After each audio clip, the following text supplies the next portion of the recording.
Pelo sinal da Santa Cruz, livra-nos Deus, nosso Senhor, dos nossos inimigos. Em nome do Pai, e do Filho e do Espírito Santo. Vamos pedir o auxílio do Espírito Santo sobre todos nós, a fim de que sejamos iluminados pela ternura, pela graça de Deus, que nunca cessam de nos amparar em nossas necessidades, e que nos ajude nesta noite de estudos a conhecermos ainda mais a nossa fé, aprofundando o nosso conhecimento em todos os ensinamentos da Santa Igreja e de nosso Senhor. Ave Maria, cheia de graça, o Senhor é convosco. Vós entre as mulheres, e bendito é o fruto do vosso ventre, Jesus. Santa Maria, Mãe de Deus, rogai por nós, pecadores, agora e na hora de nossa morte. Amém. Santo anjo do Senhor, meu zeloso e guardador, se a ti me confiou a piedade divina, sempre me rege, me guarda, me governa, me ilumina. Amém. Em nome do Pai, do Filho e do Espírito Santo.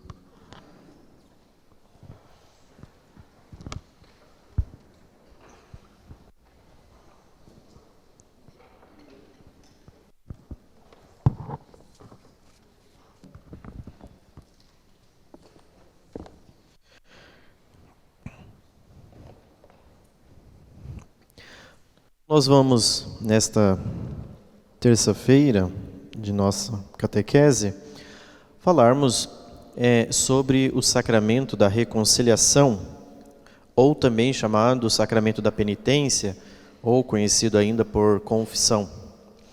Então, nós fizemos um itinerário longo de 10 encontros, na verdade foram 11, para tratar sobre os 10 mandamentos.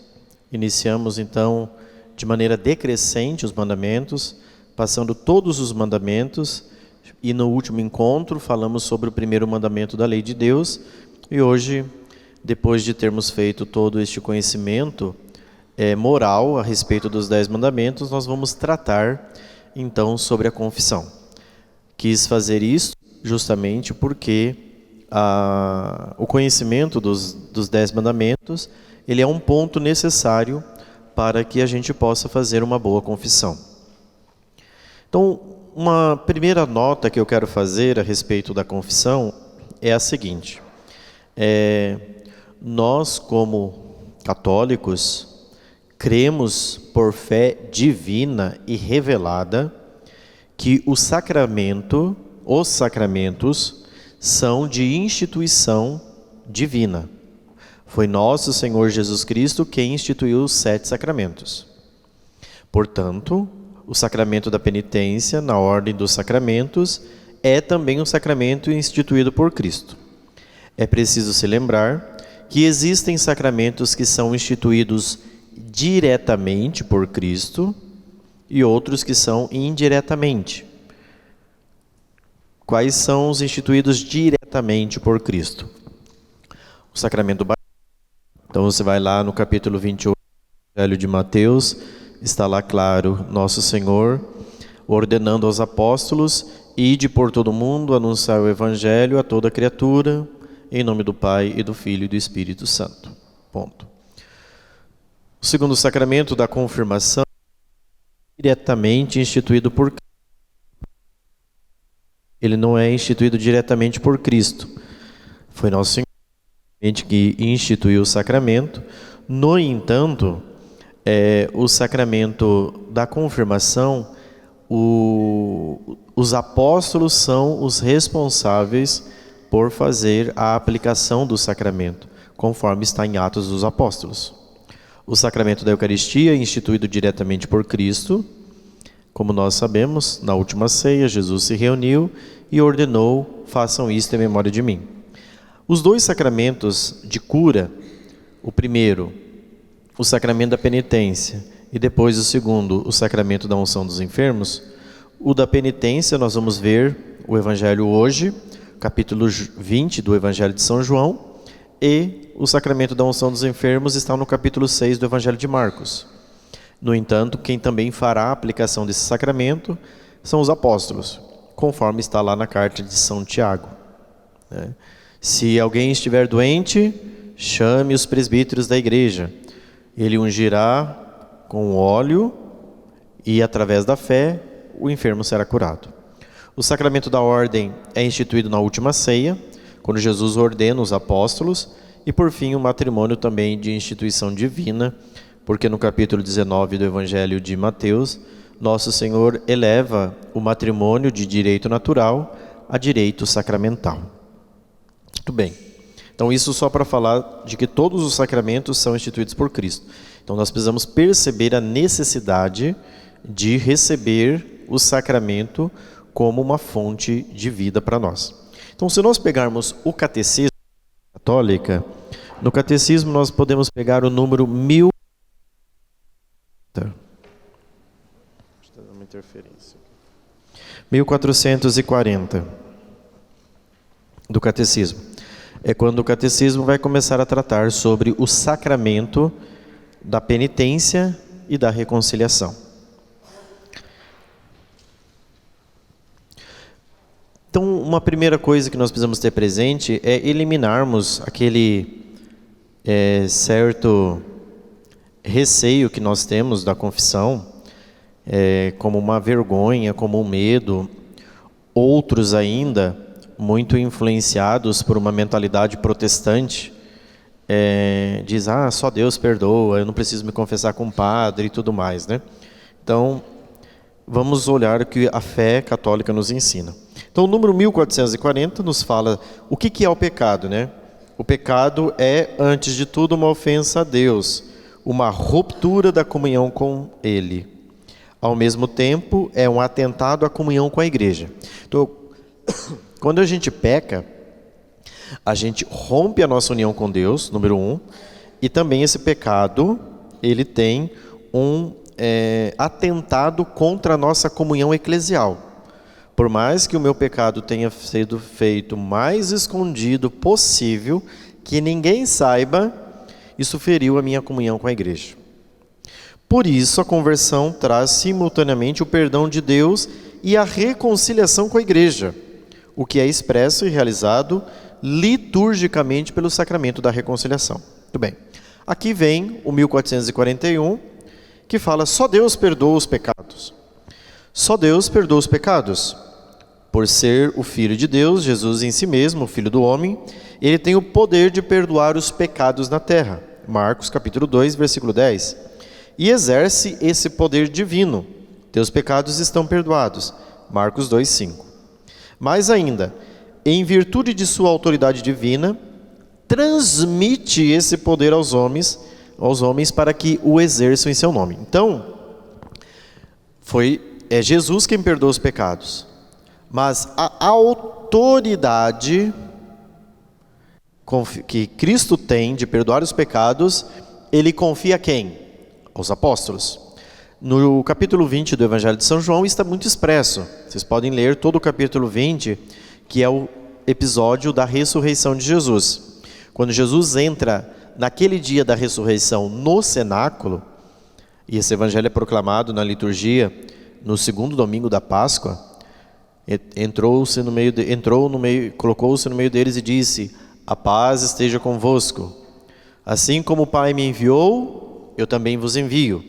Depois de ter dito isto, soprou sobre eles e disse: recebei o Espírito Santo. A quem perdoardes os pecados, ser-lhes-ão perdoados. A quem não perdoardes, ser-lhes-ão retidos. Então, esta autoridade, este poder, nosso Senhor confia aos apóstolos. O poder de perdoar. Quem são os sucessores dos apóstolos? Os bispos. Todo bispo é sucessor de um apóstolo. Ele tem uma linha de sucessão apostólica. Porque um bispo ordena outro bispo. Esse bispo que ordena outro bispo. E assim concomitantemente. Então, quem tem a prerrogativa, o poder de perdoar os pecados, em primeiro lugar, são os bispos. Os bispos conferem aos presbíteros, isto é, aos padres, este poder no dia da ordenação.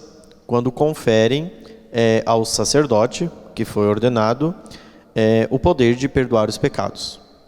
Não está, no dia em que o padre é ordenado, ele já não está literalmente habilitado para perdoar pecados. Um padre acabou de ordenar, ele precisa do quê? De uma faculdade que ele recebe do bispo para conceder o perdão dos pecados. Que na igreja nós chamamos isso de poder de ordem. Então ele está agora habilitado pelo sacramento da ordem, e o bispo confere a ele esta faculdade para que ele possa então perdoar os pecados dos fiéis. Mas nem todo padre, já diretamente ordenado, pode perdoar os pecados. É claro que, naturalmente, os bispos, já no dia da ordenação, conferem a ele esta autoridade e este poder. Ok? Depois o 1442 fala desse mandato apostólico, que Cristo confia aos apóstolos para perdoar os pecados, exortando os apóstolos que perdoem os pecados. Muito bem. Depois o 1443 vai falar da reconciliação com a igreja, que naturalmente o sacramento da penitência nos reconcilia também a comunhão com a igreja. Quando pecamos, nós desligamos a nossa união com a igreja.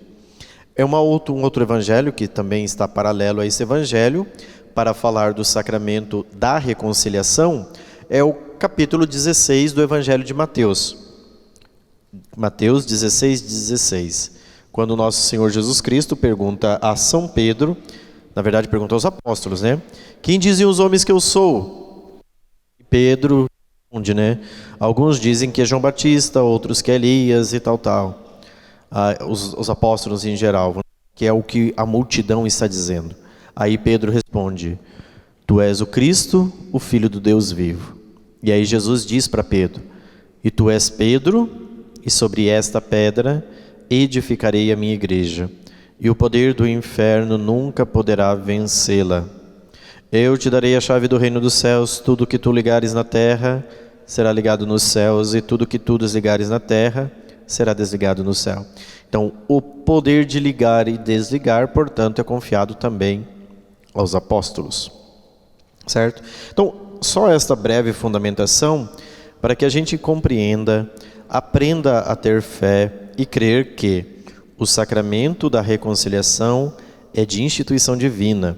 Foi Cristo quem nos deixou um meio para que nós nos reconciliemos com Deus através desta graça. Tendo dito isto, vamos dar um passo.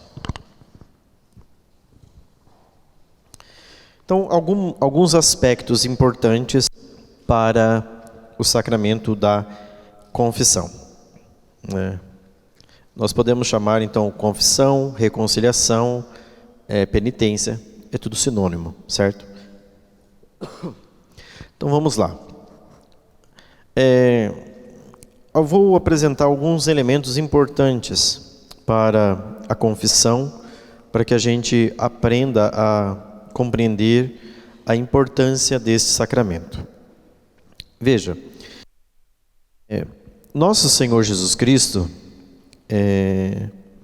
quando Ele instituiu o sacramento, Ele confere um poder. Então, poder está aqui ligado à autoridade de ligar, desligar. Ou seja, a sua comunhão com a igreja é afetada concomitantemente com o seu pecado. Então, a igreja distingue os pecados, para que fique mais fácil da gente compreender. E ela faz esta distinção, ou esta divisão, em pecados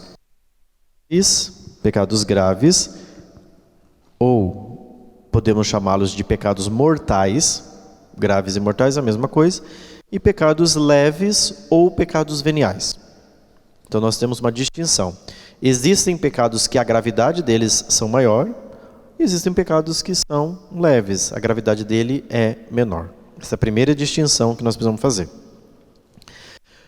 Como que nós vamos saber então se um pecado ele é grave ou ele é leve? Como fazer essa distinção? Então, o que a gente precisa para fazer isso? Primeira coisa, quais são os elementos para fazer uma boa confissão? A gente precisa saber disso, porque olha, se eu vou me confessar, eu preciso receber uma absolvição e receber um sacramento que não somente seja lícito, mas também seja válido. Mas como fazer isso? Como saber isto? Então, primeiro, eu vou enumerar 6 coisas que fazem parte do processo da confissão. Toda vez que você vai confessar, tem 6 passos. Sabiam, né? Que existem 6 passos para se confessar. Então vamos passar por eles. Qual que é a primeira coisa que a gente precisa fazer para se confessar? Isso, muito bem. A primeira coisa se chama exame de consciência. Se você não fez exame de consciência, gente, você corre o risco de buscar uma confissão inválida. Deu a louca em mim, vou me confessar. Faz 30 anos que eu me confesso, vou entrar lá no confessionário e vamos lá. Se faz uma semana que você não se confessa e você resolve se confessar, é uma coisa. Se faz 30 anos que você não se confessa e você vai se confessar, é uma outra coisa. Veja, existem exames diferentes. Semana que eu me confessei, provavelmente se presume que você só vai ter alguns pecados veniais. Então é uma confissão muito mais fácil de você fazer, ou seja, de você recordar. Agora, se faz 30 anos, faz um tempo, então talvez você precisa fazer uma coisa mais pormenorizada, mas bem feita. Então, aqui nós temos o primeiro ponto, o exame de consciência. Então, este ponto, onde que a gente faz? A gente faz em casa, ou mesmo na igreja, né? Mas no momento em que a gente pode parar e olhar para a nossa vida, para que a gente possa lembrar, e aqui tem um ponto, todos os pecados desde a última confissão. Não é só os pecados que eu cometi ontem. Não, se faz 30 anos que você não se confessa, você precisa recordar todos os pecados desde a última confissão. Então isso vai levar um pouco mais de tempo. Primeiro que, mas agora eu não consigo lembrar. Já tem 30 pecados pelo menos, né? Tem um pecado que você cometeu 30 vezes. Qual? De não ter se confessado todo ano, porque é um pecado grave não se confessar todo ano. É o mandamento da igreja. Confessar-se ao menos uma vez ao ano. Se você não se confessou uma vez no ano, você já tem um pecado grave. Então você tem um pecado que você cometeu 30 vezes. Se faz 30 anos que você não se confessa. Então é o primeiro ponto. Então, exame de consciência é o parar. Não precisa ficar 10 horas. Vou olhar a minha vida. Quais foram os pecados que eu cometi desde a minha última confissão? Então eu preciso me lembrar quando foi a última confissão. Faz um mês? Faz mais ou menos 2 meses? 3, 4, 5? Não sei. Como que eu faço o exame de consciência? O exame de consciência eu faço pautado nos 10 mandamentos da lei de Deus. Mas eu acho que isso aqui não é pecado. Não. Não é os seus achismos que vão dizer se isso é pecado ou não é pecado. Então, por onde que eu faço? Através da oração, eu vou lá, invoco o Espírito Santo, que a luz do Espírito Santo clareie minha inteligência, para que eu possa nesse momento fazer um bom exame de consciência, olhar para os pecados que eu cometi desde a minha última confissão e poder acusá-los.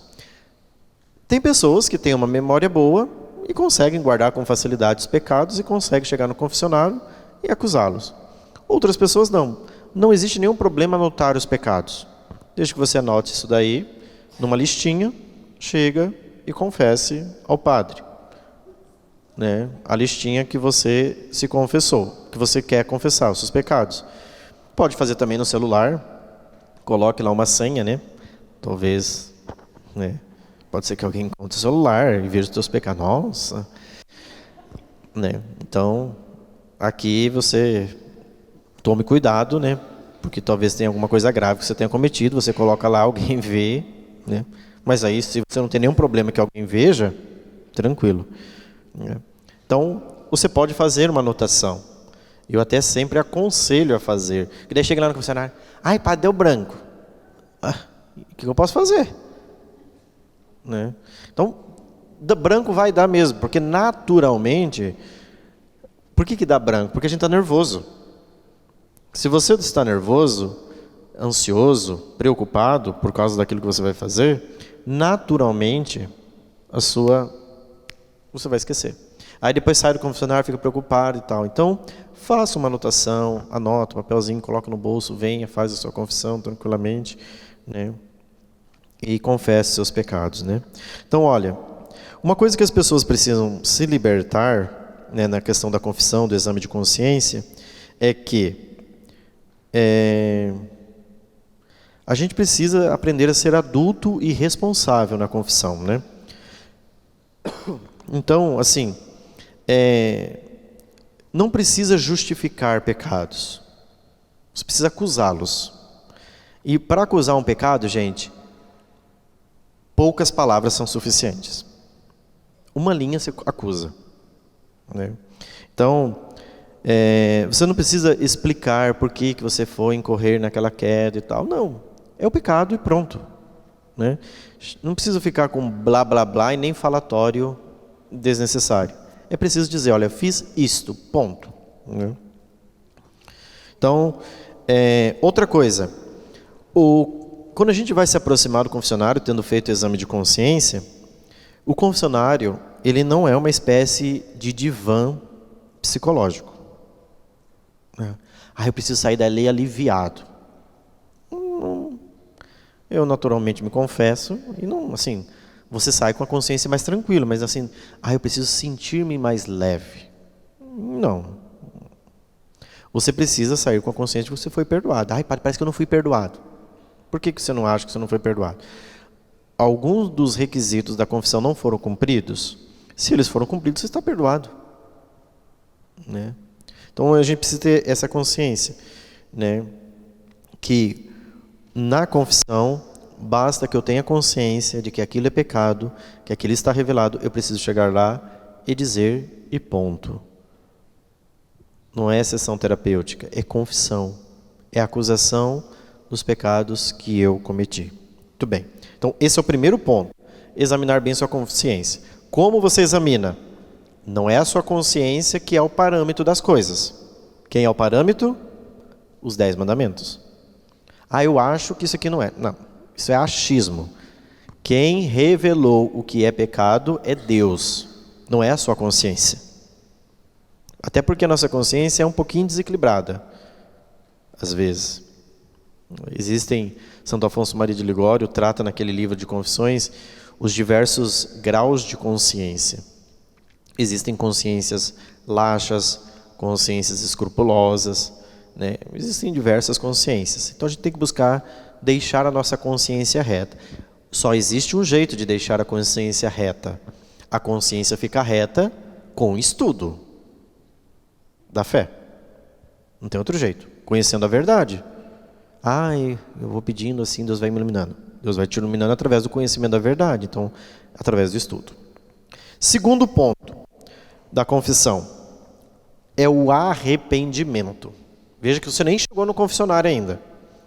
O exame de consciência você faz lá no momento que você invoca a luz do Espírito Santo para tomar consciência disso. Segundo ponto, o arrependimento, você não está lá no confessionário ainda. Isso tem que ter acontecido antes. Lá quando você está fazendo o exame de consciência. Então, o segundo passo, primeiro, exame de consciência. Segundo, arrependimento. No arrependimento, você reconhece que existem determinados comportamentos que estão errados. Nossa, eu fiz e o que eu fiz não foi legal, não foi correto, está contrário à vontade de Deus, então eu tenho que me arrepender disso daqui. Eu preciso me ajeitar, né? Mas você precisa usar a razão e não os sentimentos. Mas padre, parece que eu não estou arrependido. Mas como você está fazendo esse exame? Porque eu estou sentindo raiva ainda. Parece que eu não estou pronto ainda. Não, você está no sentimento. Você está na esfera do sentimento. O pecado não é sentimento. Põe uma coisa na tua cabeça. Pecado não é sentimento. Sentimento não é pecado. Pecado é ato da vontade. É o uso da inteligência. Você quis, sua vontade disse vai, e você foi e fez. Eu estou sentindo isso. Não. Sentimento é uma coisa que vai e vem. Ela é volúvel. Certo? Então, eu estou sentindo raiva ainda porque aquela mulher olhou de canto para mim, estou com raiva dela. Tá. Mas você tem que saber o seguinte, que ela olhou de canto e você precisa perdoar ela. Você está determinado a perdoar? Sim. Mas estou sentindo raiva. Tudo bem. É a razão, não é sentimento. Não tente adequar as coisas. Você precisa saber que racionalmente você precisa perdoar. É um ato de humildade, é um ato de caridade, perdoar. Você está decidido a isso? Estou, mas estou com raiva. Tudo bem. A raiva é um sentimento que vai passar. Entendeu? Mas eu quero perdoar. Mesmo quando eu vejo ela, me vem um faniquito, né? Então, se brotar o faniquito, tudo bem. O que importa é que você não vá lá e não realize nenhuma ação contra ela. Você procure controlar esta paixão que está desordenada. E existe uma desordem aí, que não necessariamente é pecado. Só está mostrando para você, sua natureza humana, que ela é desordenada, que existe um desequilíbrio passional. Ou seja, do mundo da ordem das paixões que precisa ser orientado, ordenado. Ok? Então, arrependimento. Então, você precisa se arrepender como? Fiz isso, por exemplo. Então, a pessoa vai lá fazer o seu exame de consciência. Nossa, aquele dia, eu fui no sítio,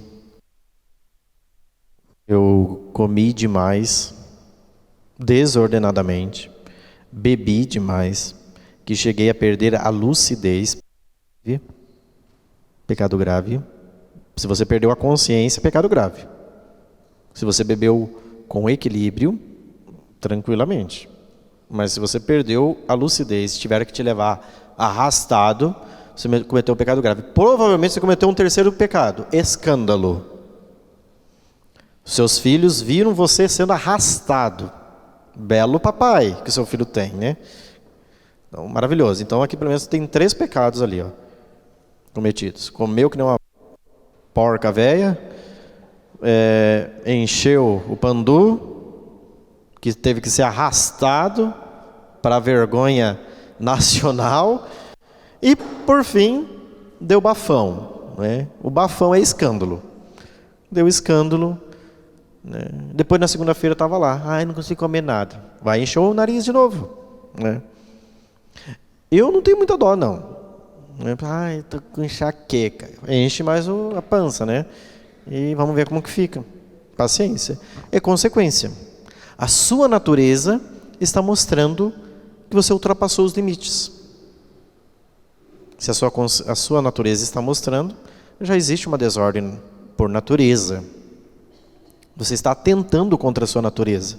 Portanto, você pode até deslocar para um 5º pecado, um 4º pecado, que é contra o 5º mandamento da lei de Deus. Não matar. Você está atentando contra a sua vida. Veja. Num pecado, a série de consequências nefastas. Então, o que eu preciso pensar? O que eu fiz foi vergonhoso. Estou arrependido disto. Preciso pedir perdão a Deus e recomeçar. Vou para o confessionário me acusar disto. Então, tem que botar um arrependimento. E o arrependimento é coisa racional. Você tem que usar a cabeça, olha, foi gostoso beber e tal. Pode ser que até sentimentalmente a pessoa foi legal, porque a gente perde um pouco da noção e fica mais legal, simpático, o cara fica legal e eu também me acho legalzão quando bebo. Não, eu acho que você é um idiota, né? É isso que eu acho que você é. Então, tendo consciência disso, você precisa racionalmente pensar, eu preciso parar com isso daqui. Não adianta você vir se confessar na segunda-feira, com aquela cara lavada, e no domingo fazer de novo a mesma coisa. Então, o que precisa existir na confissão? O arrependimento. Só que junto ao arrependimento, vem o terceiro ponto, que está aí, que é o propósito. Você está arrependido? Estou. Mas você tem que ter propósito. E o que é o propósito? O propósito, segundo a doutrina católica, ele deve ser total e definitivo. E aqui que está o gargalo de muitas confissões, o enrosco, que as pessoas não têm um propósito total e definitivo. Elas levantam do confessionário muito molenga, mole. Ou seja, a gente luta, mas cai. Então assim, a pessoa não levanta determinada a não mais pecar. Eu tenho um propósito total de que eu não vou cometer mais esse pecado. E isso vai ser definitivo. Mas padre, racionalmente a gente sabe que vai pecar. Claro que você sabe. Você olha para a sua natureza, você vê que a sua natureza é decaída. Mas você se levanta. Eu quero lutar com o auxílio da graça divina para não cometer mais esses pecados. Então ele tem que ser total e definitivo. E você precisa ter essa certeza para se aproximar da confissão. Se faltar isso, e olha que nós não chegamos no confessionário ainda. Está nos preâmbulos da confissão, ou seja, na preparação para você chegar no confessionário. Então você fez o exame de consciência, está arrependido pelas coisas que você fez, agora eu preciso me determinar, eu vou lutar, vou empenhar-me para não mais pecar. É a mesma coisa, por exemplo, vamos supor, você comete um pecado contra o quarto mandamento, você na sua casa,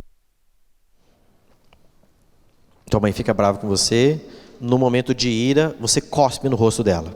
Puff. Aí tua mãe sai, e depois você vai para o seu quarto e você percebe a besteira que você fez. Aí vem o arrependimento. Poxa vida, aquilo que eu fiz foi horrível, né? Você precisa ter o quê? Propósito de nunca mais fazer isso, né? Você vai chegar, mãe, desculpa. Daí sua mãe diz, você não vai fazer mais isso? Eu vou me esforçar.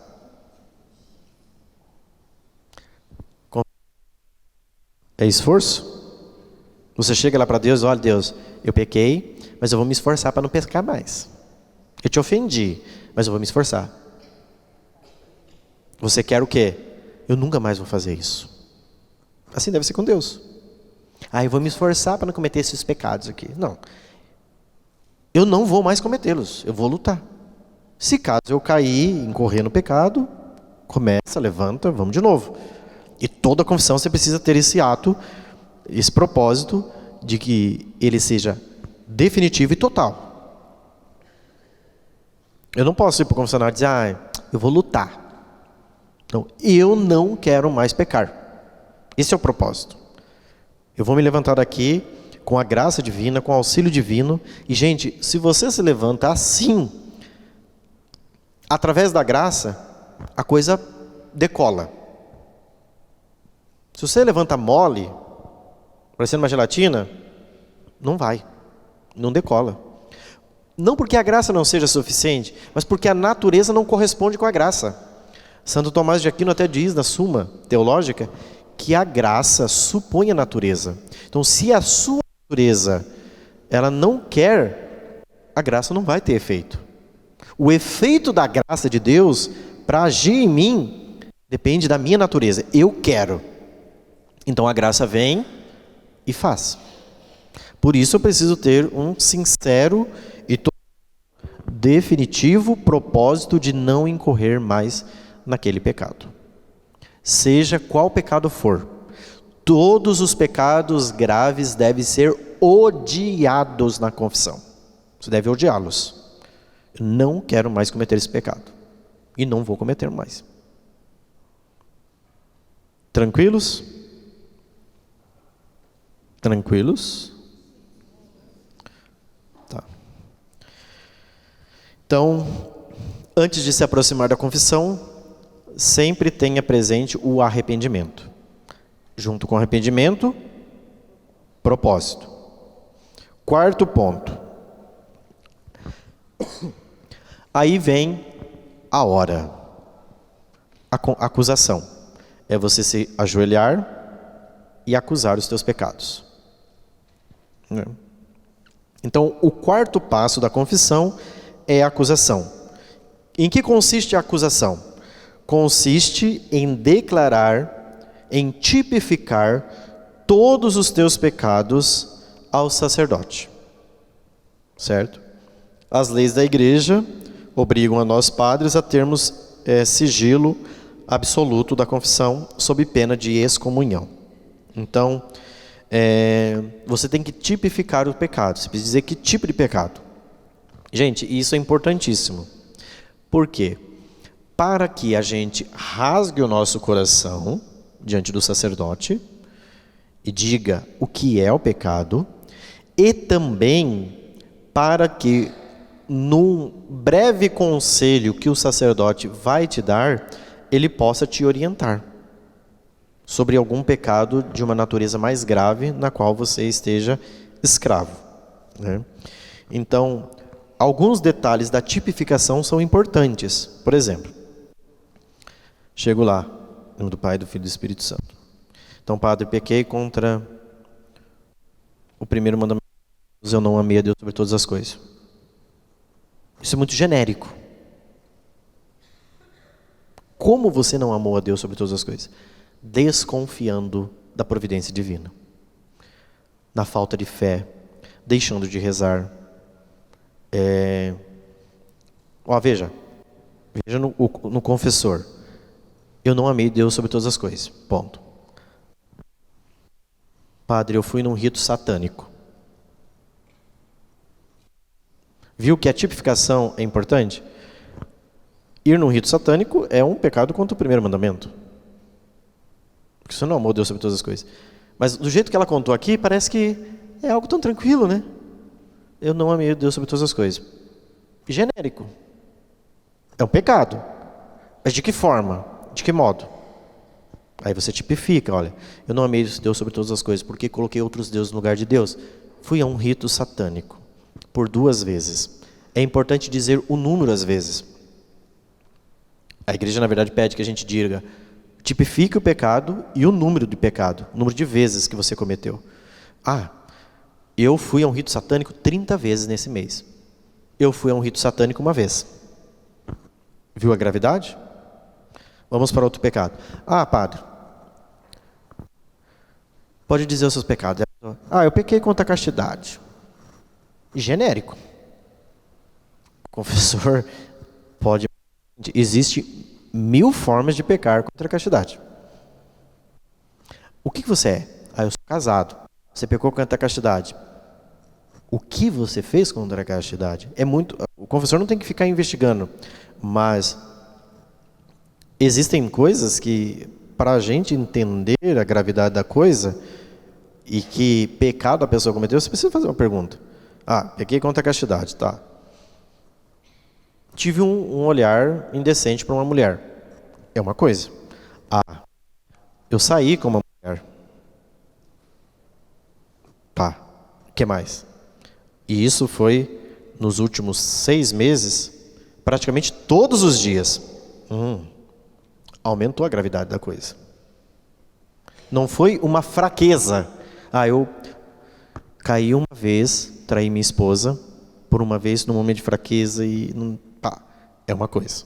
Agora faz 6 meses e todos os dias eu saindo com essa mulher, aí não é fraqueza, aí é safadeza, né? Então a gente precisa saber se nós temos diante de nós um pecador arrependido ou um sem vergonha. Por quê? Porque então, meu filho, tudo bem? Você está arrependido desse negócio? Tô. Você vai deixar essa mulher? Não. Então, não vou te dar absolvição. Porque você não está arrependido. Eu não posso dar absolvição se não existe arrependimento. Não é porque eu não queira dar o perdão. É porque um dos requisitos para a confissão ser válida é você estar arrependido e você não está. Você vai se levantar daqui e vai voltar atrás do rabo de saia. Portanto, eu posso te dizer, os teus pecados são perdoados, mas não está. Entendeu? Não está porque você não está arrependido. Porque você precisa ter um propósito total e definitivo. E você não está com propósito. Você está com o propósito de sair daqui, você está achando que aqui é uma sessão de descarrego. Você dá uma limpada na tua alma e agora você pode ficar mais 6 meses vivendo nessa vida. E confessionário não é isso. Ok? Então é importante tipificar e dizer o número para que o confessor possa ver a gravidade da coisa. Claro que é grave o pecado, mas você ter incorrido numa queda uma vez é uma coisa. Você estar há 6 meses preso nesse negócio é uma outra coisa. Ok? Então, a tipificação. Então, detalhes circunstanciais, né? Que não alteram em nada a espécie do pecado, devem ser omitidos. Então, tem coisas que você não precisa saber, evidentemente, numa confissão, ok? E é uma caridade para com o padre não dizer também. Ah, padre, uma coisa é você ter ido a um motel, cometido um pecado, traído sua esposa. Eu não quero saber o que você fez lá. Ah, então foi, subiu em cima da mesa e tal. Quero saber se subiu na mesa, subiu no lustre, ficou preso. Não interessa saber como foi, entendeu? Não me interessa. Então tem uma caridade e diga, olha, eu cometi o pecado. É simples. Fiz isto e foram uma quantidade de vezes. Dentro deste pecado existiram outras coisas contrárias também à natureza. Ponto. Fez o que tinha que fazer, entendeu? É simples. Então, é tipificar, mas sem ficar contando circunstâncias de pecado, né? Esses devem ficar omitidos com você. Não nos interessa.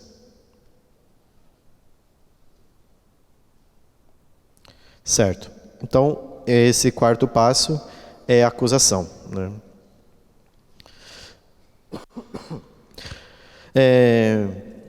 Se, por exemplo, nós vamos passar pelo 7º mandamento também, o roubar, né? Ah, eu roubei. Genérico. O que você roubou? Quem você roubou?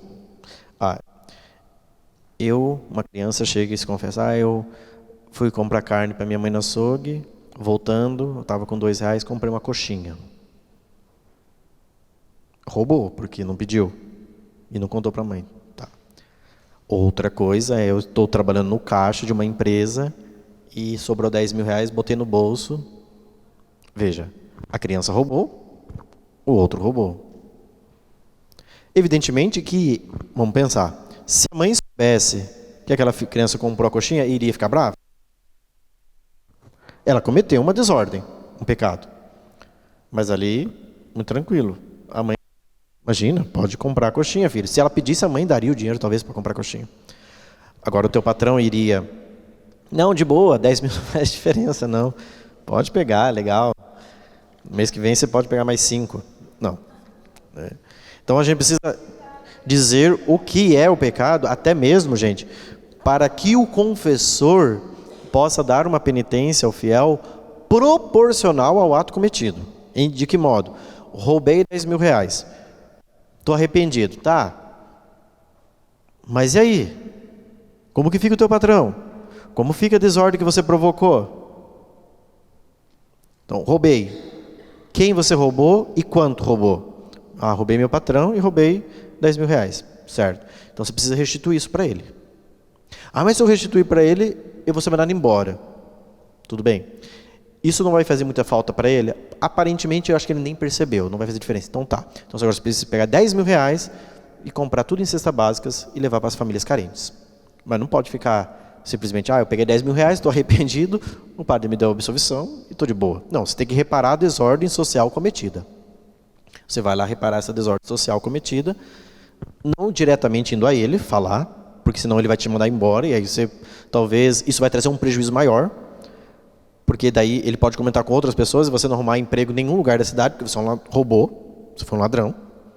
Então, tendo em vista isso, olha, você vai pegar esse dinheiro e vai ajudar os vitrais do santuário, né?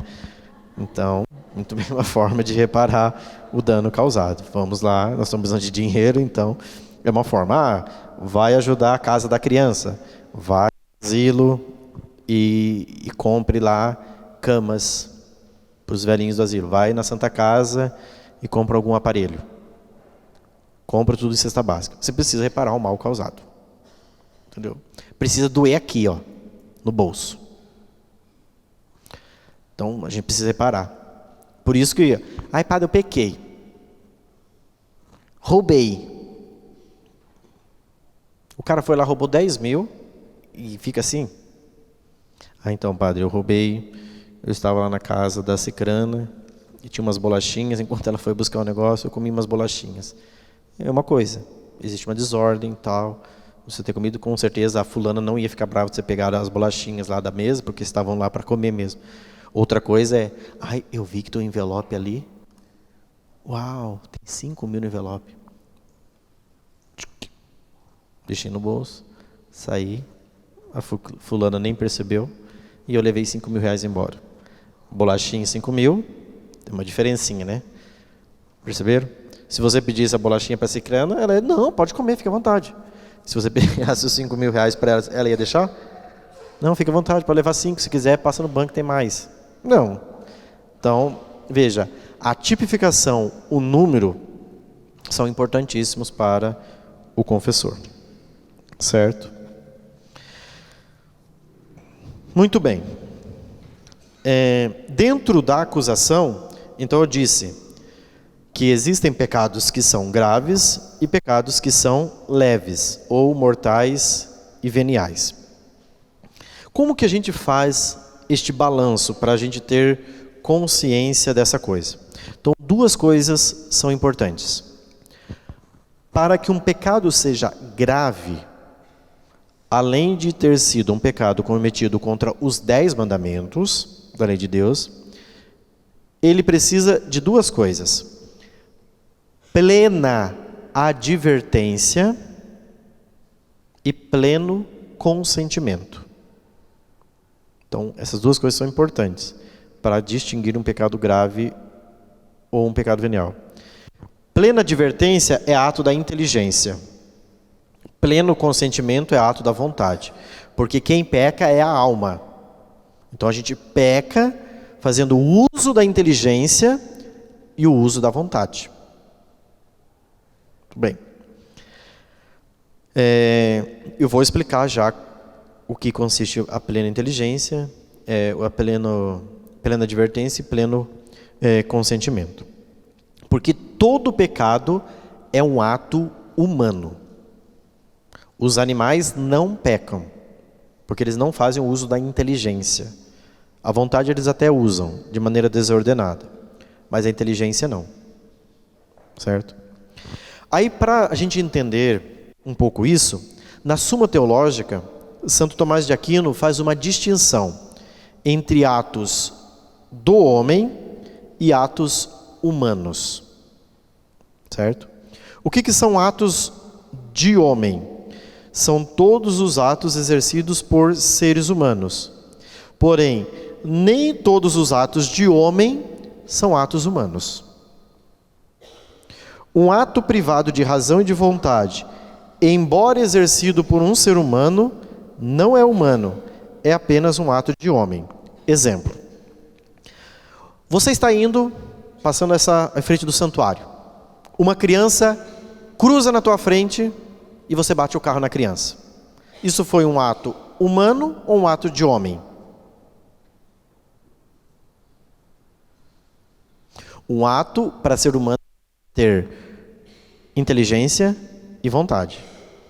Os atos de homem são todos os atos realizados por seres humanos. Foi um ser humano que bateu na criança? Ele bateu com o uso da inteligência e da vontade? Então foi um ato de quem? De homem. Foi um ato de homem, não foi um ato humano. Um ato para ser humano, ele precisa de inteligência e vontade. Eu vi aquela criança, agora eu mato ela porque é filha da cicrana. Pá! Isso foi um ato plenamente advertido, porque a inteligência diz, é a filha da cicrana, eu vou matar. Eu tinha consciência que ia matar, eu matei. Vou dar uma ré agora para confirmar. Entendeu? Aí foi mais do que... de lascar. Entenderam? Então, eu estou passando, bati numa pessoa e não vi que aquela pessoa estava passando naquela hora. Foi um ato de homem. Um ato humano, ele tem o uso da inteligência e da vontade, para a gente só distinguir. Quando você já enxergou a criança, já era tarde demais, né? Então, para ser um ato humano, ele precisa ser realizado de maneira deliberativa. Porque foi um ato de homem, foi um ser humano que realizou, mas ele não estava plenamente consciente, naquele momento, No sentido, consciente ele estava do que estava acontecendo, mas ele não viu. Como ele estava a 30, 40 por hora, a criança entrou, porque estava por trás de um carro, quando ele viu, pá! Nem deu tempo de desviar. Então, foi um ato praticado por um homem. No entanto, não foi um ato humano, no sentido de exercício. Certo? Então, só fazendo essa distinção. Por quê? Se foi um ato de homem, ele não é pecado. Se foi um ato humano, ele é pecado. Entenderam? O homem bateu na criança. Não viu. Ele cometeu o pecado grave contra o homicídio? Não. Ele vai se sentir culpado. Padre, eu matei uma criança, eu estou me sentindo culpado. Tá, isso é culpa, mas não tem pecado. Mas eu me sinto um pecador. É sentimento, é pecado. Agora, diferente. Estou lá no carro, vi ele, é o filho da Clodomira, né? Então eu vou matá-lo. Acelera e vai, e bate no piá. Estribucha o piá. Abre a tripa, né? Tudo lá na rua. O que aconteceu? Gosto de detalhes sangrentos. Né? E ainda foi lá e tirou a tripa da criança e enforcou para ver se matava mesmo, né?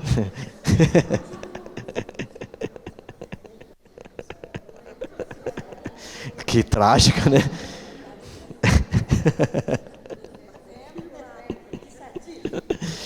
Certo, é imaginação mesmo.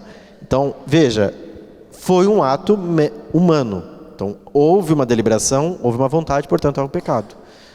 Padre, eu me arrependo de ter feito aqui naquele dia, tá, mas o malefício está feito, causado, o dano, o prejuízo tremendo. Né? Então, plena advertência, sendo ato da inteligência, ele é um ato da sua inteligência, é um ato que você realiza com a capacidade de saber o que você está fazendo. Isso é plena advertência, ato da inteligência. Se você está advertido do que você está fazendo e você sabe que existe uma malícia, você deve parar imediatamente. Se você para imediatamente, houve pecado? Não.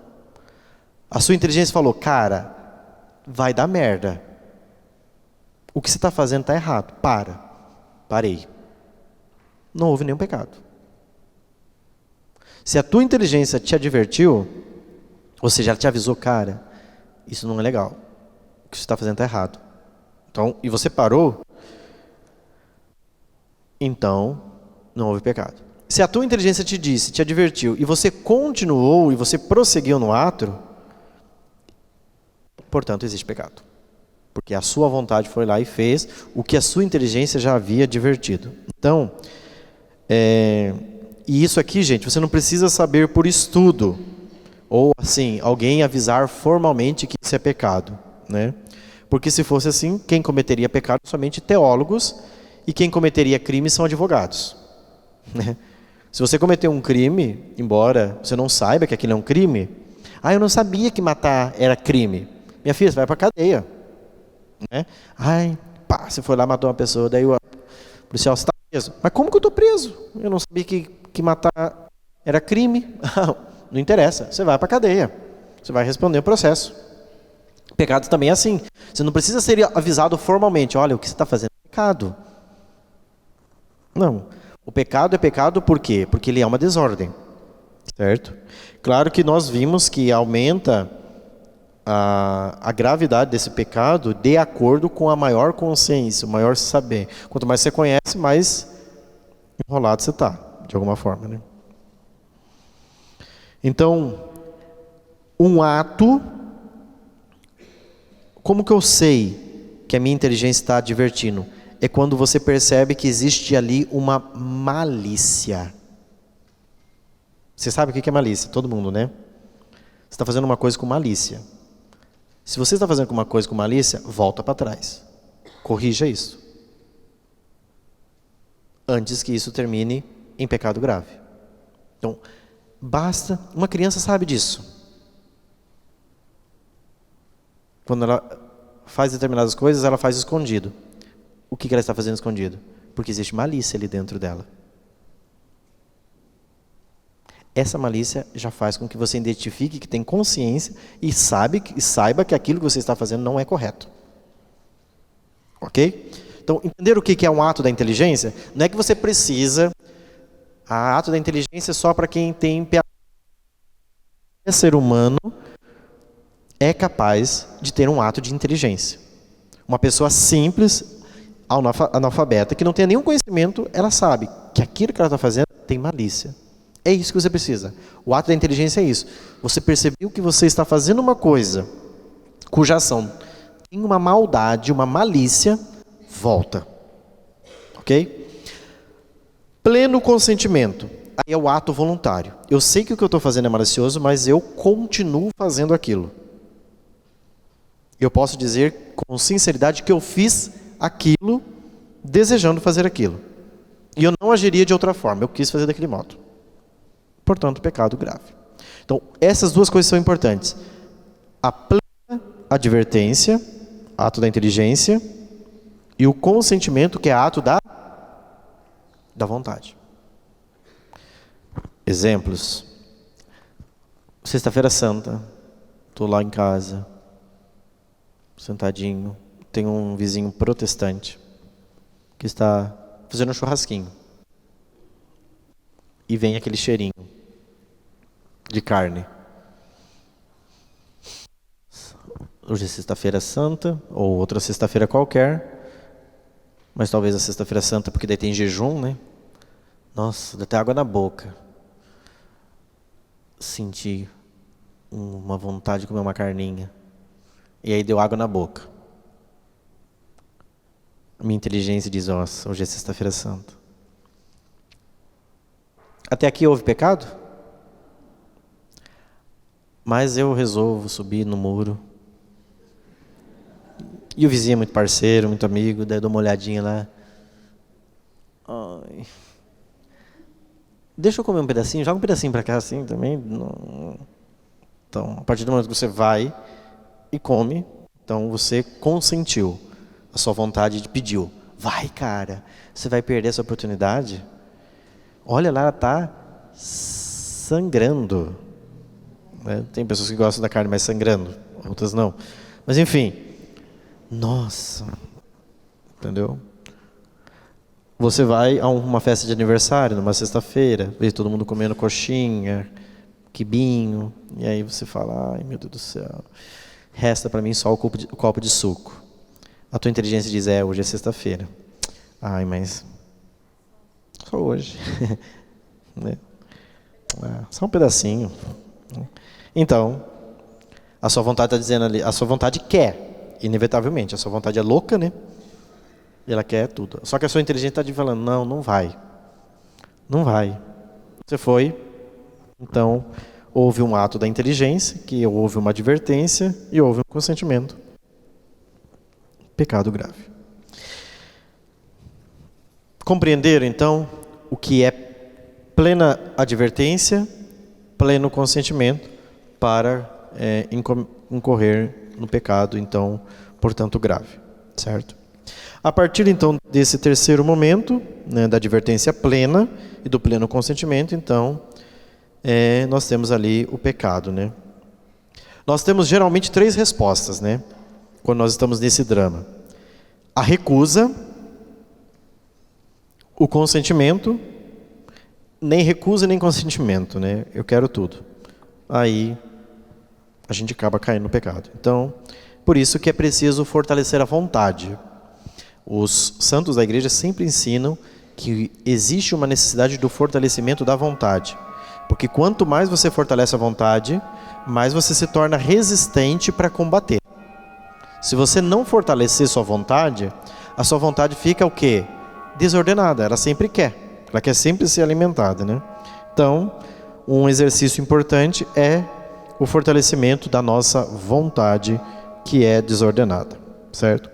Então, o que fugir disto, do pleno consentimento, da matéria grave e da plena advertência, é pecado venial ou imperfeição.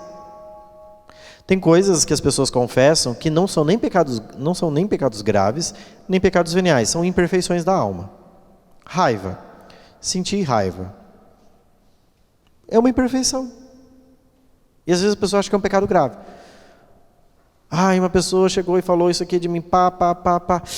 Veio um fogo quente, eu me irei contra aquela pessoa. Nossa, se eu pegar essa pessoa agora na minha frente. Mas daqui a pouco, baixa a emoção. Baixando a emoção, você volta para o mundo racional. Voltando para o mundo racional, você começa a usar a inteligência. Aí você fala, nossa, mas não é tudo isso, né? Passou. Tá tudo bem. O que foi isso? Foi pecado grave?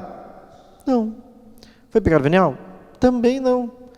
Foi uma desordem da alma. Por quê? Porque as paixões estão desordenadas dentro dela. Ela vai precisar ordenar essa paixão. Ou seja, a ira. Mas o que a ira fez com essa pessoa? Fez com que ela tivesse um movimento de raiva contra uma pessoa que fez determinada coisa contra ela. Ela reagiu. Agora, se ela pega, no momento de ver essa pessoa, agora é a hora que ela passar aqui, eu vou jogar um tijolo nela. E joga o tijolo, então ela transformou isso num pecado. E grave, por sinal. Então, raiva, gente, é uma experiência humana que a gente tem, normalmente. A gente se ira, a gente fica bravo, a gente se revolta, ferve, mas tudo isso é imperfeito. O que vai levar isto a ser pecado ou não, continuar praticando tal ato. Ou seja, eu vou lá, vou tirar satisfação da pessoa, e depois de tirar satisfação eu vou dar um murro na cara dela, vou puxar o cabelo, né? Então daí você trouxe prejuízo. Caso contrário, foi somente uma desordem da alma que a pessoa tem. Quanto às desordens da alma, a gente vai ver um pouco também da influência dos temperamentos nessa questão na próxima semana. Então, a acusação. Diga os seus pecados conscientes ao sacerdote, pedindo perdão deles. Quinto, depois de feita a acusação, o padre vai te dar o quê? A penitência. Então você vai cumprir essa determinada penitência, que também vocês vão encontrar no Catecismo da Igreja Católica, chamada de satisfação. Ou seja, você precisa satisfazer o prejuízo que você cometeu.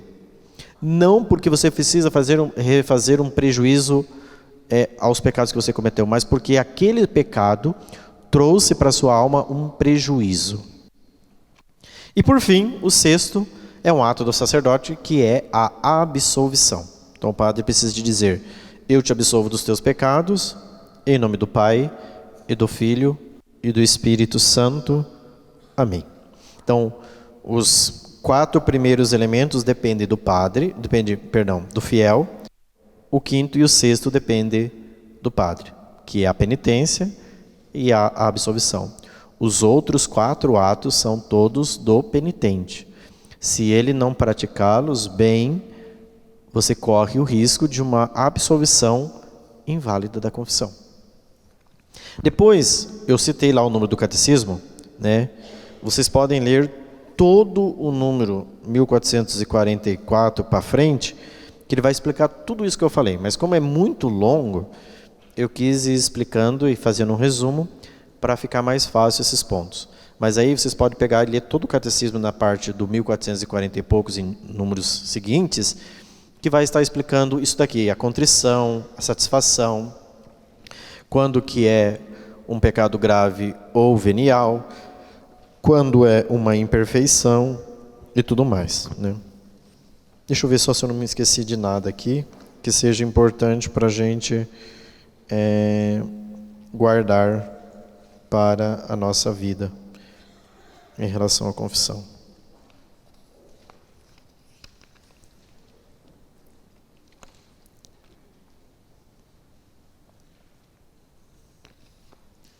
Eu acho que de maneira geral é isso.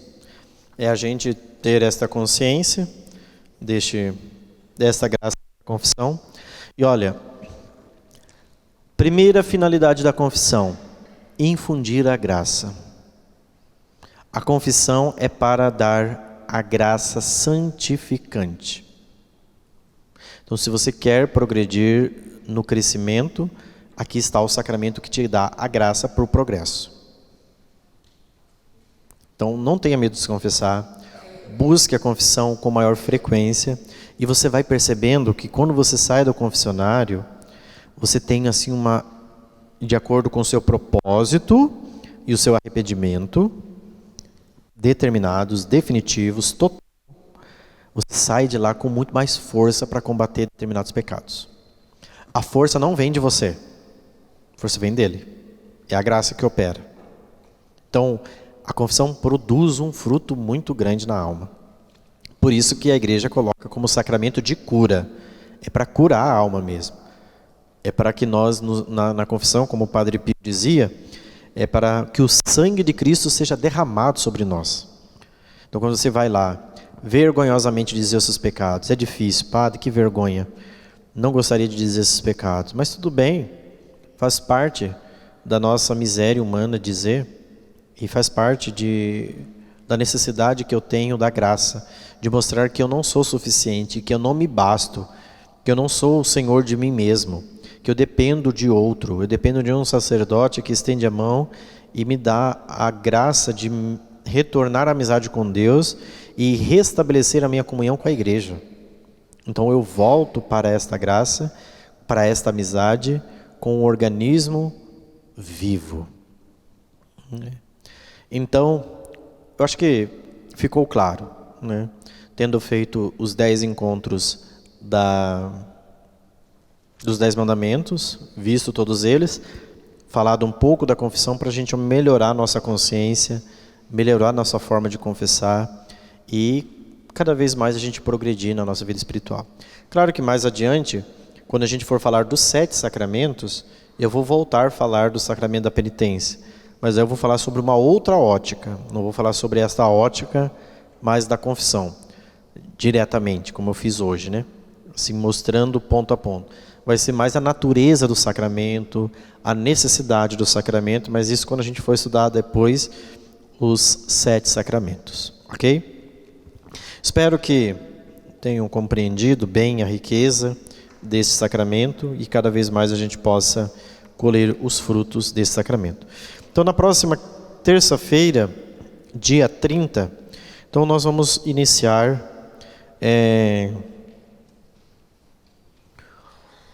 o nosso encontro sobre os temperamentos, né? Vou fazer um breve comentário aqui. Então, se vocês quiserem chamar mais pessoas para participar, vir, para conhecer sobre os temperamentos, podem fazer. Nós vamos falar dos temperamentos por quê?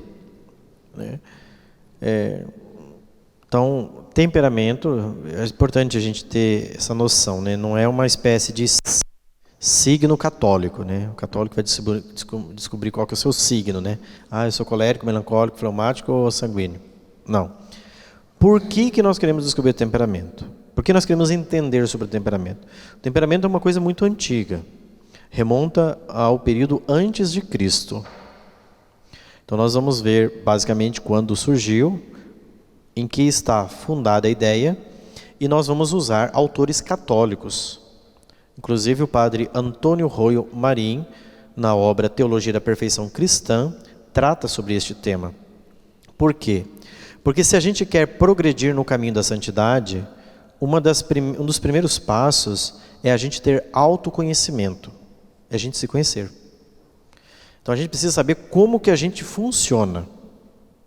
O nosso funcionamento fisiológico, o nosso funcionamento físico, o nosso funcionamento espiritual, porque isso envolve um todo. Como que eu funciono? E o conhecimento do temperamento ajuda nisso. É claro que conhecer temperamento não vai fazer você santo. Não santifica ninguém conhecer temperamento. Você vai conhecer o seu temperamento para fazer o quê? Para você dominar o seu temperamento, transformar o seu temperamento e então ser santo. Porque tem pessoas que, eu conheço, então eu sou colérico. Eu sou assim mesmo, explosivo, eu estouro, eu rebento e pá. E quer conviver comigo assim? Não, ninguém é obrigado a conviver com um foguete mal acabado. Que está indo, um carro que está indo para a destruição. Então, trate-se de se conhecer e se ordena. Eu sou melancólico, eu fico a vida inteira chorando. olhando para tudo, e tudo me faz chorar, eu só fico nisso. É assim, eu sou melancólica, eu fico aqui triste, chorando. Eu sou assim melancólica, eu fico assim, triste, chorando. Não. Então muda esse negócio. Santa Teresinha era melancólica, mas não deixou de ser insuportável. Porque transformou seu temperamento. Né? Ela se transformou de que jeito? Daquela forma tão sensível, porque o melancólico ele tem algumas peles a menos. Né? Então assim, tocou, feriu. Né? Então, como ele é mais sensível, e nós vamos ver que essa sensibilidade tem uma característica muito importante, e aqui está o processo de transformação, é que esta sensibilidade aguçada faz com que ele seja um excelente artista, uma pessoa que tenha potencialidades e capacidades vibrantes, fantásticas. Mas o problema é que a pessoa fica atolada naquilo. O fleumático, com tudo aquilo que tem de maravilhoso, né? Que é uma capacidade paciente e tal, muito bem, mas também precisa tirar ele daquela moita, porque senão a pessoa fica a vida inteira moitada, né?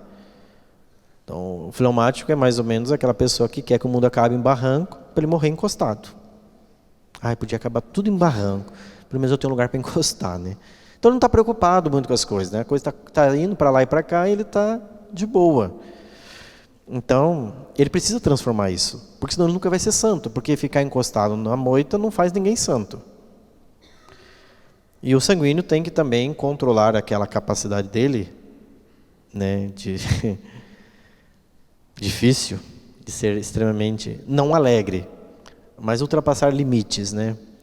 Então ele precisa saber que às vezes ele é invasivo, às vezes ele é inconveniente, às vezes ele é chato, porque às vezes o sanguíneo está sempre alegre. E essa é uma capacidade dele, que ele deve ser usada, porque, por exemplo, um sanguíneo perto de um melancólico é muito bom.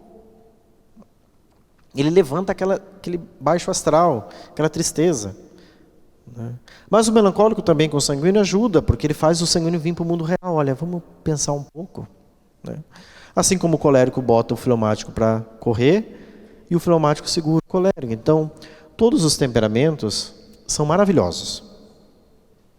Cada um com as suas qualidades, cada um com seus defeitos. Todos têm coisas muito boas. E o que a gente precisa ver? Compreender os nossos defeitos, mas ver do outro lado as qualidades. Então aqui, não é para a gente ficar vendo semana que vem o temperamento, para a gente falar, eu sou melancólico, eu sou assim mesmo, chato, tal. Né? Eu sou colérico, então me suportem, né? Eu vou ser assim, e quem tiver que me suportar vai conviver comigo assim. Você sabia que eu era assim, por que ficou perto de mim? Então agora aguenta. Não, preciso me transformar. Eu preciso deixar que a força do Espírito Santo, e a gente vai ver a vida dos santos. Como os santos, com os seus temperamentos, se transformaram. Você pega um São Francisco de Sales. Gente, São Francisco de Sales era extremamente colérico. Você não podia nem olhar para ele, já estava mandando você pastar. Ele entrava, gente, olha para vocês verem, um episódio da vida de São Francisco de Sales. Ele estava na sala dele, ele era bispo já, em Genebra, cidade onde lá Calvino instaurou o calvinismo. E um dia uma mulher entrou na sala dele, na sala episcopal, ele era bispo, para conversar com ele. Aí conversou com ele. Logo que ela saiu, ele ficou com tanta raiva daquela mulher, porque uma das características do colérico é a raiva. Isso nele é latente e gritante. Ele ficou com tanta raiva da mulher, que ele pegou aquele pote de tinta, porque ele escrevia com pincel, né, com aquela pena, e catou e mandou na porta. A vontade dele era na cara dela, né? Mas daí, como ela fechou a porta, graças a Deus, ele era bispo, não podia fazer isso na cara dela, mandou na... Aí, naquele dia, ele viu assim, não posso de jeito, eu preciso me transformar. O mundo não tem culpa de eu ser isso. Eu preciso mudar. Quando ele morreu, aí encontraram a mesa onde ele ficava. A mesa dele estava toda arranhada por baixo. Porque quando ele sentia raiva, ele jogava a raiva dele ali. As pessoas não são obrigadas a suportar a minha raiva. Então eu preciso transformar. Então ele encontrou o mecanismo ali de jogar dele na mesa. Entende? Para que ele não saísse jogando as coisas das pessoas, né? Chutando as pessoas, agredindo as pessoas. Então veja. E depois, gente, sabe como São Francisco de Sales foi conhecido? Como o santo da mansidão. encontravam com ele e diziam, ele é a mansidão em pessoa. Então veja, ele reconheceu a desordem, ou seja, a ira. O que você põe no lugar da ira? Virtude. Qual é a virtude oposta à raiva? Paciência e mansidão. Então foi isso que as pessoas viam, o santo da paciência. Assim viam São Francisco de Sales. Isso aconteceu com São João Bosco, que era colérico, o fundador dos salesianos. São João Bosco era extremamente colérico. E ele foi educador de quem? Adolescentes e jovens. E você sabe, né? Educar adolescentes e jovens é uma coisa que você precisa ter paciência. E ele era visto pelos jovens como o homem da mansidão e da paciência. Santo Tomás de Aquino, gente, sabe o que ele era? Fleumático. O que fleumático constrói? Nada. Nada. Santo Tomás de Aquino construiu uma das obras mais monumentais da história da igreja, chamada Suma Teológica. Não existe nada igual à sabedoria de Santo Tomás na Suma Teológica, que é o que Santo Tomás escreveu e produziu no pouco tempo de vida dele, nenhum santo quase produziu na história da igreja. Ele viveu 51 anos. Mas o que ele produziu, escreveu, você fala assim, meu Deus, parece que o homem viveu uns 300 anos.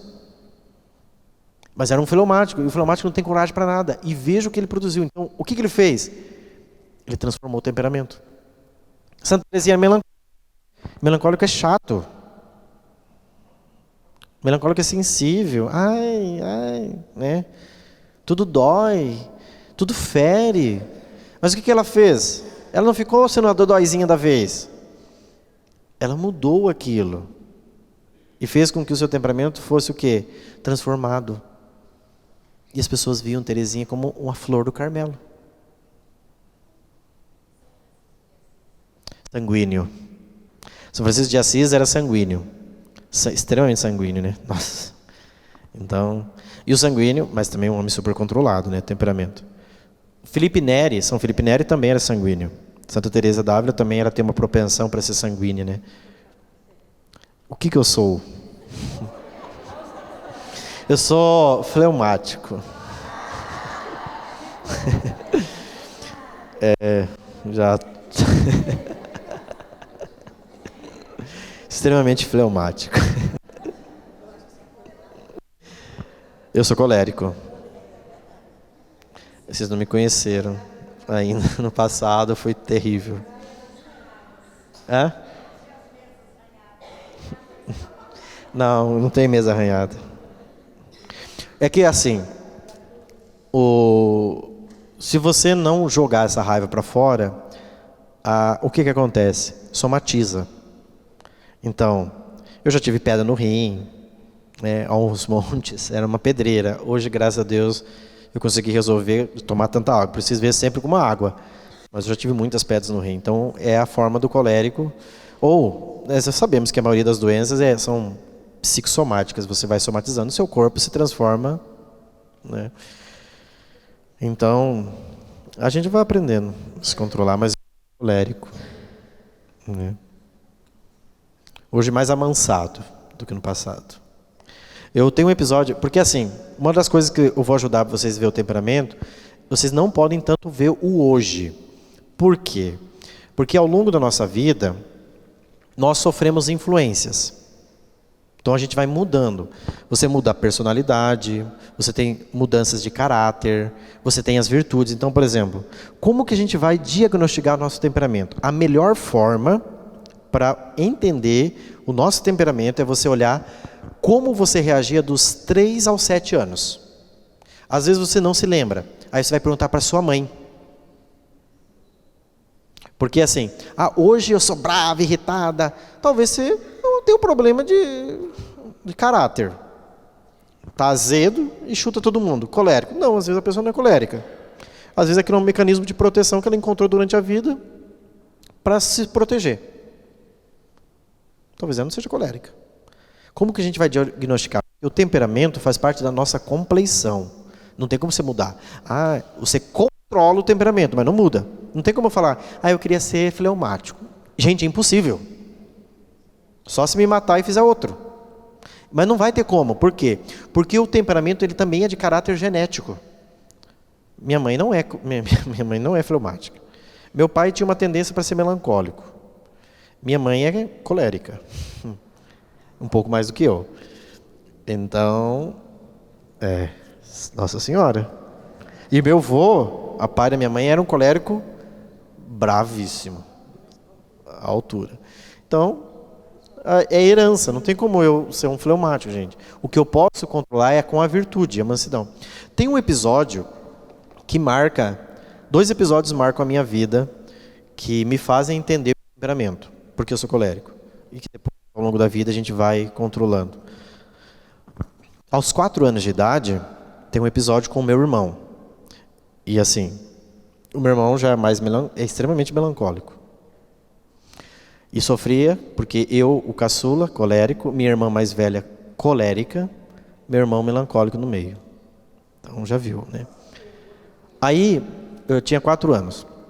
E ele foi pegar alguma coisa, eu me lembro que era de manhã, eu me lembro certinho do episódio, gente. Eu tinha 4 para 4 anos e meio.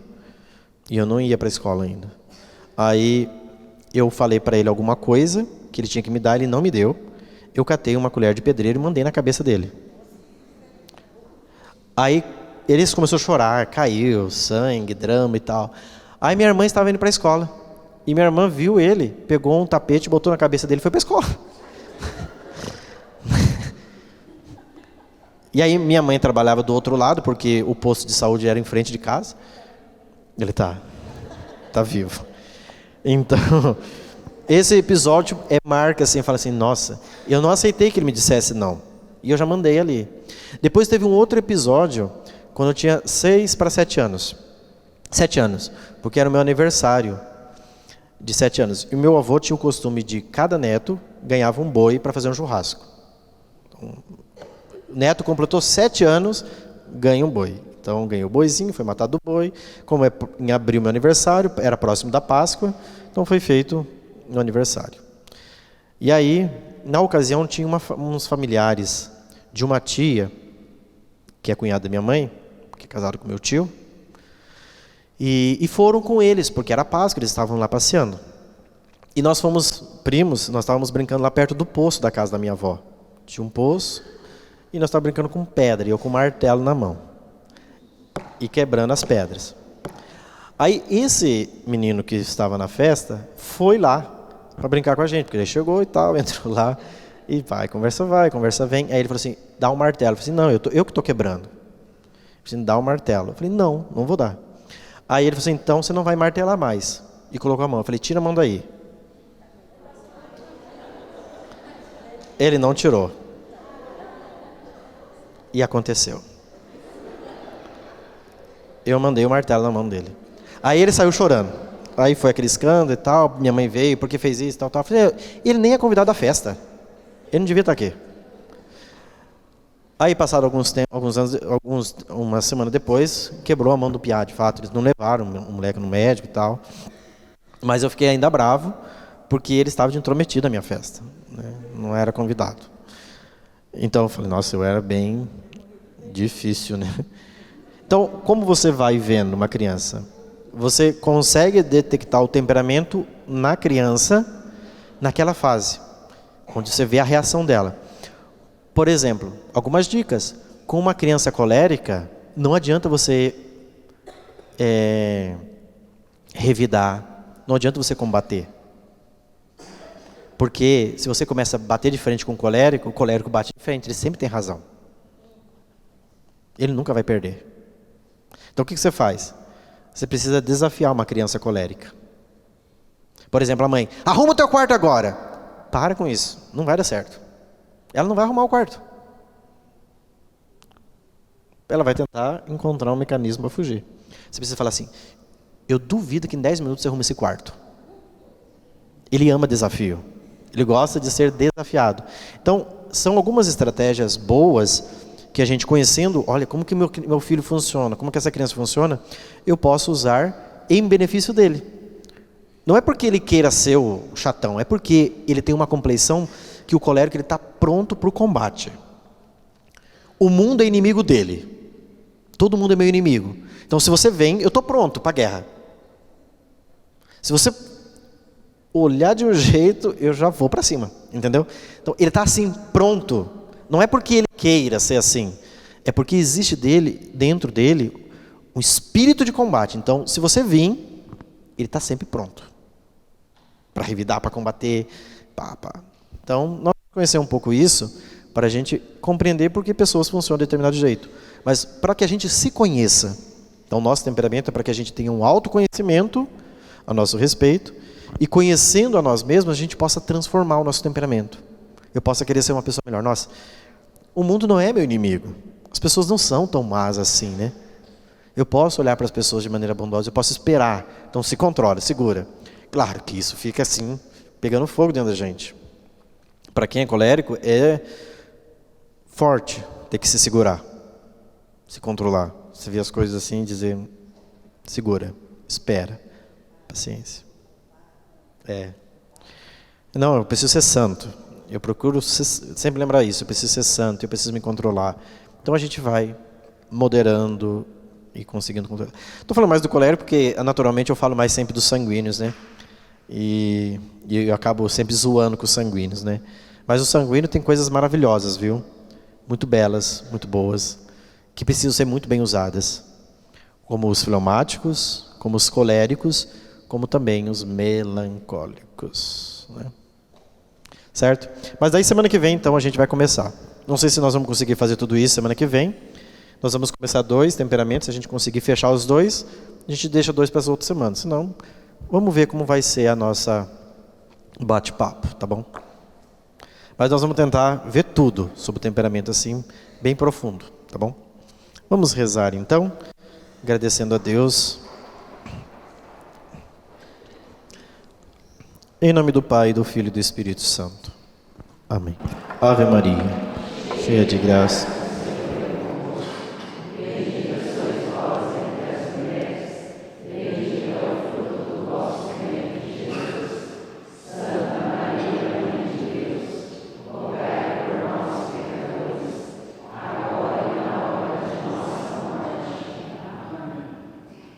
O Senhor esteja convosco.